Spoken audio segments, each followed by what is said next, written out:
Don't let the critics get you, dude. I'm saying, I don't know what I'm saying, girls or something. Shit. Don't let the credit. Yeah, don't let the fucking motherfucker catch a motherfucker high, huh? Catch a motherfucker high. I was watching UFC, right? And I saw a good fight. It was Bisping versus Rockhold, and it's just like, I don't know. It's funny because I could tell, that if you basically lose the fight, then I don't know. It's hard to explain. It, I don't know.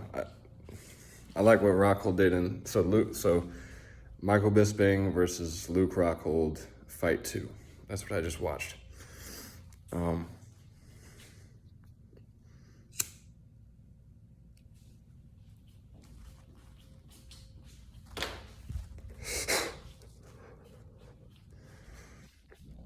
So, like, personally, I don't try to watch every single UFC fight because I noticed it starts getting very much, who am I to watch UFC, and who am I to think that I can just sit around and watch UFC all day, like I'll learn something, or that's like a prick thing to be into, is to watch UFC all the time. That's why I limit it. I understand that I'm not gonna watch every single, because there are so many fights you can watch, but like, that's why I watch it like every 3-4 days. I'll watch 1 or 2, just usually on YouTube. I'll just catch up with some of the new ones and whatever's like decent, you know what I'm saying? So yeah, I'm enjoying my life, but part of it, I really don't want to mess with because it's a different type of contract. When you start doing MMA, it's like, I didn't fit in with the guys because I didn't weather the time of, like, it just didn't like part of it was just realizing that, oh shit, like, this is different, like I might actually, get knocked out. It's kind of like so I had to kind of shy away from certain. On top of that, you see those, okay, so in other words, what I'm saying is you're taking damage. It's not something you want to do all the time because it hurts your head. Like, you see those guys, have you seen, like, guys that, first off, look at their ears. Like, mine are just like, I have like alien ears, but, you know what I'm saying, which probably means something, but,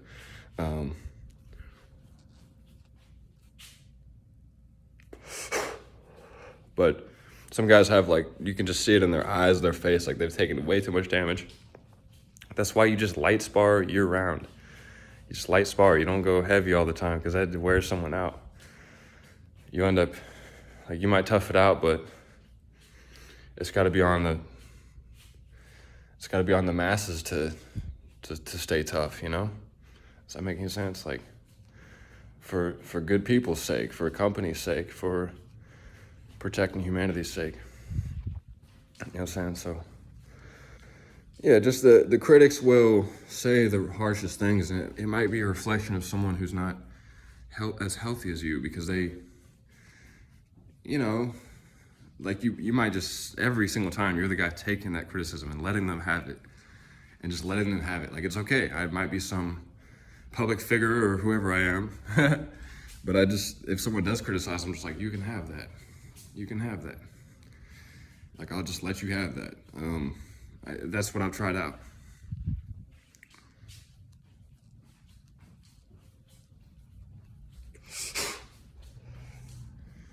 You gotta go with the flow, You gotta go with the flow. So, yeah, I guess apparently I act with my eyes all the time. I didn't think of it like that, but it's funny because someone, like, my dad showed me a video or a part of a movie where he's like, see, he was acting with his eyes. And I realized that that's something that I'm kind of doing. But it's very much different because, I don't know, if you either go vegetarian or you're working out like crazy or anything, your life's gonna get a little bit more visual because you're so, like, that's one way to go about it, to have crazy cardio and spar all the time and leading up to a big fight. That's one way to stay healthy and go about it. It's actually pretty gnarly and pretty wild. Like, we need to keep in, that's the thing about it, is that shit hurts like hell, and that sport is gnarly. That is literally modern day, like, gladiator stuff. I'm not kidding. Like, have you seen the elbows and the knees to, like, right to the people's just, I was watching Donald Cerrone. He's that one cowboy dude. Yeah, Cowboy Cerrone. And he just throws this, like, the guy comes in for like a takedown or something, or just comes in for something. And he just throws this knee up there and just knees the guy right in the face, like, extremely hard. You could just hear it go whoosh, like, and the crowd's like, oh. And it's just like, ouch, like, that's insane. So I want to more credit those guys for how insane that is, and just, but day to day, that's actually very wild to be doing that stuff. That's actually very wild. Like, that stuff hurt. Just throwing around a little sparring hurts like hell. Like, I was into boxing. I wasn't into MMA. To be fair, I was into boxing. We were wearing headgear and we were wearing sparring gloves and the whole deal. So, shit, that hurt like hell. that hurt like hell. You know what I'm saying? Shit. So, anyways, yeah,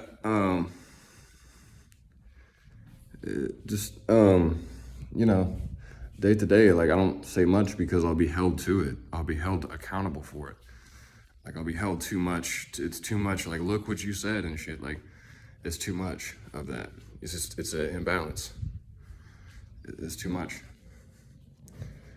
But just stay positive, like, that sounds very cliche, to stay positive, but after a while, if you stay positive, stuff works. Like, stuff works in your own light, like the kind of positivity you created. You might not believe that, but I do. So.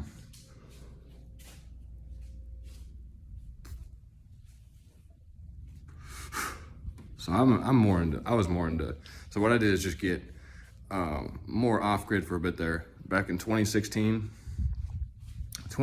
I was 20 years old. I started getting the self-help and books.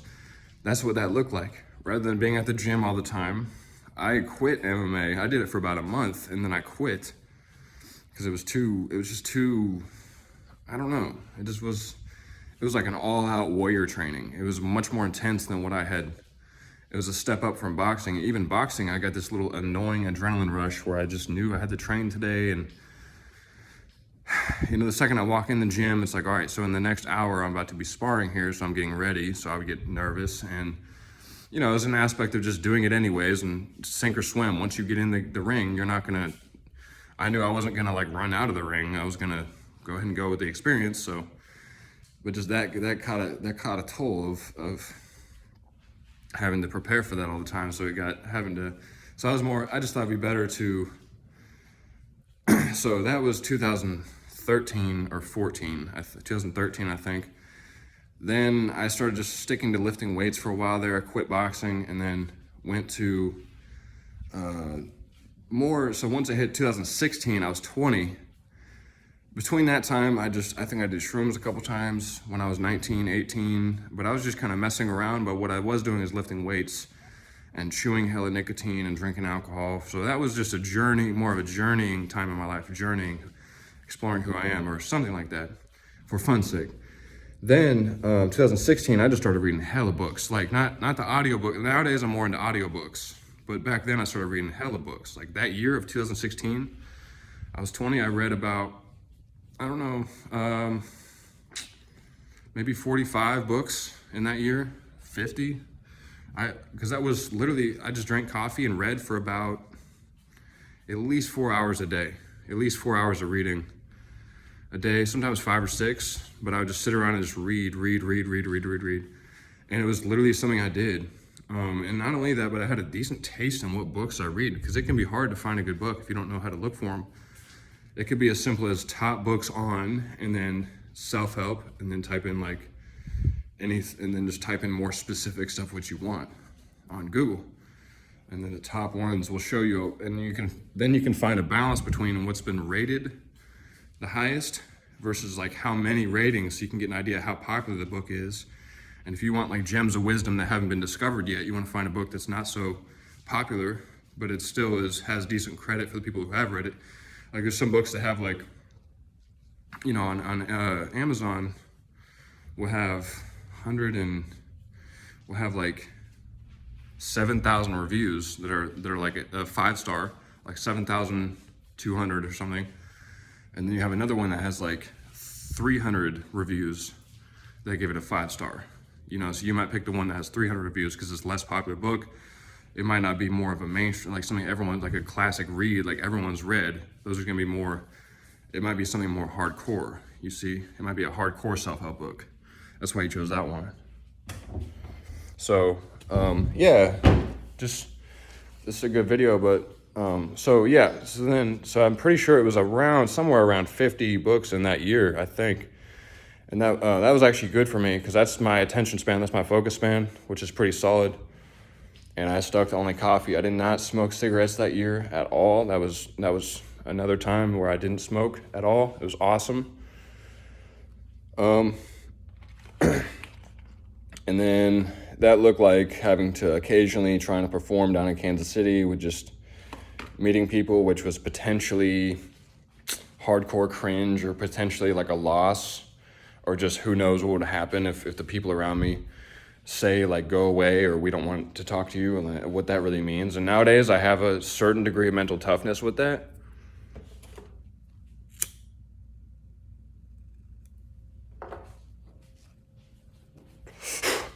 And that has to do with not caring what people think. And if you want to talk about, so like don't listen to critics, right?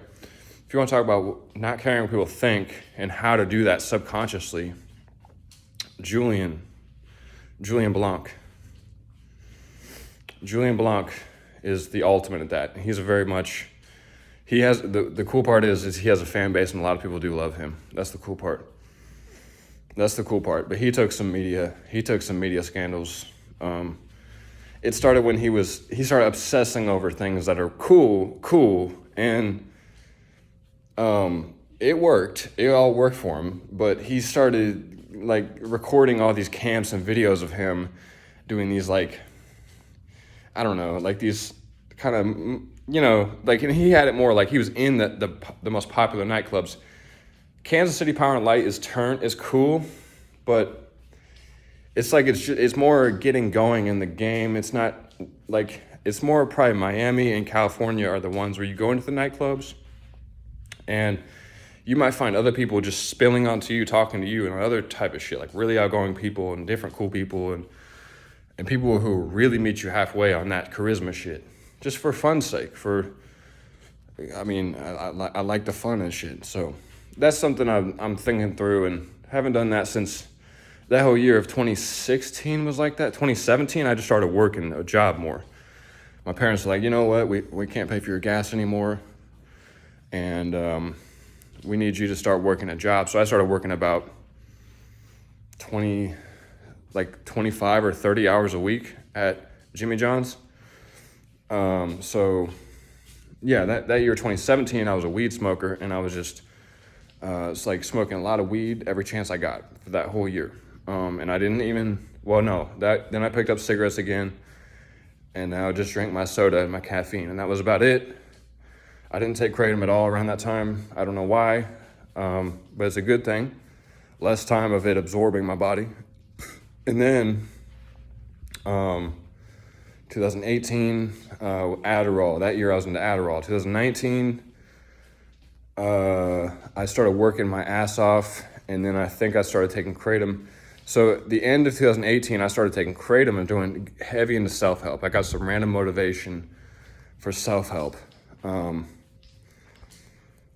So I started watching hella videos, like watching every self-help free video I could on YouTube. And to be fair, it was all free, but it's hard to find. But if you do find those core channels that have like Evan Carmichael, Lewis Howes, Bob Proctor, Elliot Hulse, RSD, if you go that hard with their inner game concepts of like how spaced out and how much your inner game is just gonna just being a good person, and how their new stuff is epic. Like they now have, that whole company now just relates more to a mainstream narrative because they keep it real polite and actually very appropriate. Like you could watch a whole video of theirs that is totally like appropriate now.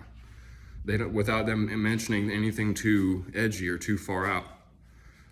Does that, you know? So, and then that's So they're straight up. Like that's the thing. I'm trying to look out for them. Like they're straight up. It's just if people who do know about them might just think like, oh, those guys are a piece of shit because that's what was. So just things being taken too harsh, things being held accountable at the wrong timing, for something that's not that big a deal, or like if it's kind of like if you do, you're damned if you do, you're damned if you don't. Energy. It doesn't really matter. Like you're gonna slip up with them. They're gonna end up framing this. So it's a critic. It's a critic. It's someone who's entered into the energy of being a critic. If they're professional, if they take on some aura or some big idea that they are a good critic, and start doing it like that, they have currency to it. If it's just like the person just tends to really not like people that think like they're gonna become a celebrity nowadays or something like that, or something like that. So all right, guys, peace out.